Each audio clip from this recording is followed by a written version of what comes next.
Where are we now on this subject matter with baseball and its pitchers and hitters who are on various sides of this subject? Sometimes, Rich, I like contextualizing things not by looking backward, but by looking forward. Okay. And we are 4 days away from one of the most interesting days I've had in almost 20 years I've been covering baseball, which is the day that foreign substance enforcement is going to begin.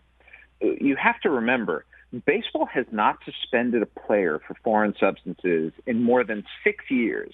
And all of a sudden, we may have a rash of suspensions coming down because umpires are going to be like TSA agents, checking guys for things between innings, practically running them through sticky substance detectors and trying to figure out on the fly something that baseball for the longest time has just accepted as normal. And it's a sea change, and it's fascinating because there are great points, I think, on all sides.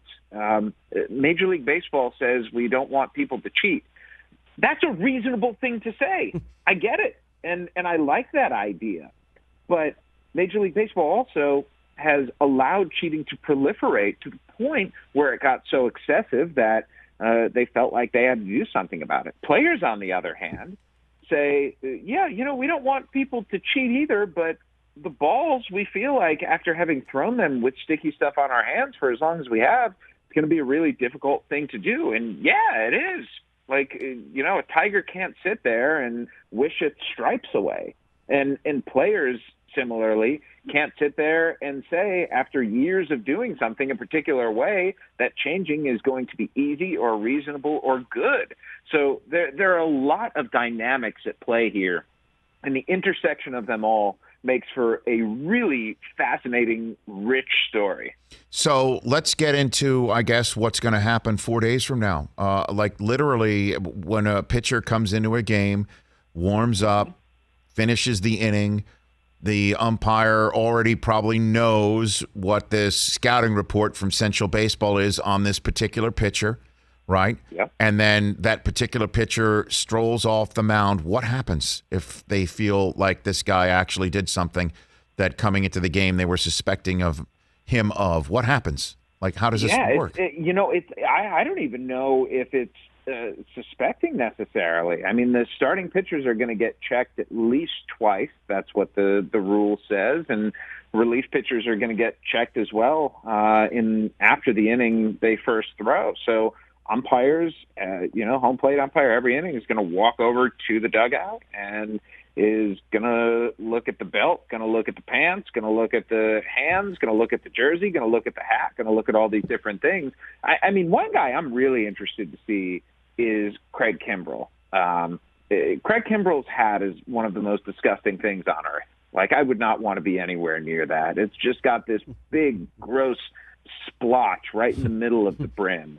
And I'll be curious to see if Craig Kimbrell comes out with a brand new, fresh hat that doesn't have anything in there. And by the way, I am not trying to single out Craig Kimbrell here. I want to make it clear that a vast majority of pitchers in baseball use something to get grip on the ball. And that's part of the issue here. I think the reason that it's blowing up the way that it is, beyond the fact that it is against the letter of the law, is just how widespread it really is. I mean, there are a lot of guys, Rich, who are using something, and considering you have a rule on the book saying that that's wrong, it just makes for an interesting situation, and you don't know how different umpires are going to enforce it. Are there going to be some guys who are real sticklers? Are there going to be some guys who say, that doesn't look like too much sticky stuff, you can go out and do it? Like, what's the line? It's a very arbitrary thing. And the arbitrariness of it makes me wonder whether some umpires are going to get the reputation as guys who will allow a little bit of leeway, whereas others are simply not going to. What a hot mess, Jeff. I mean, because there's no other way to put it, a hot mess, because it will be just because there are 30 clubs, 15 games a day, right, and 15 different umpiring units.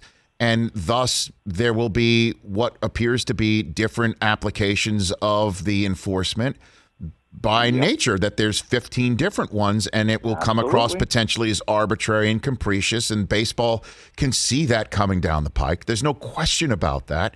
And so the question I have about that is, why won't they head it off at the pass by sitting down and coming up with a substance that everybody agrees is copacetic, put it on the mound for everyone to see, and forget about it. Set it and forget it. Why can't that be done? Why can't that be done in the next 90 hours? I mean, Garrett Cole last night, Jeff, pleaded for baseball to listen to it. So we know you have the hammer.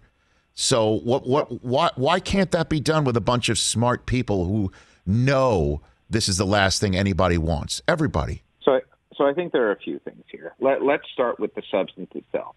What is proper? What is right? What is good? What is not cheating but is sticky? It's almost like you're looking for this mystery substance, Rich, that does not exist. Because let's go back to why this has become a problem in the first place. Pitchers started understanding how important spin was. Organizations started emphasizing spin. And I'm sorry, but naturally getting more spin out of your pitches, multiple hundreds of revolutions per minute, is almost a near impossibility. Like, you gain spin as you gain velocity typically, but, there's a finite amount of velocity left in your arm before it's going to explode because you're taxing it too much. And so pitchers started understanding, hold on a second, if I use an extremely sticky substance, the one thing that affects spin the most is friction. And that's why they are using stuff like spider tack, which is made by a strong man in order to hold 300-pound Atlas stones, as opposed to 5-ounce baseballs. They're using it because it works. And so Major League Baseball doesn't want to go out there and put something on the mound that helps players essentially cheat. And yet by treating spider tack the same way that they are pine tar or a combination of sunscreen and rosin, they're essentially saying that those are the same, whereas at the same time they're trying and have been trying to develop some kind of substance that could be universally used.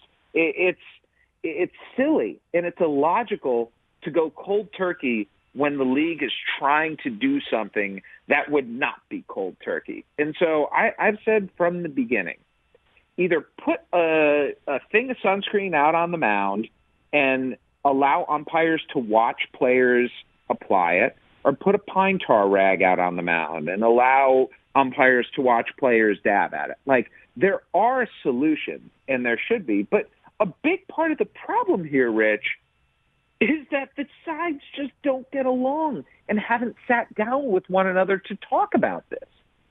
And because of that, unfortunately, we end up with this situation. Hey, you watched all the way to the end. Thanks for that. Watch more right here.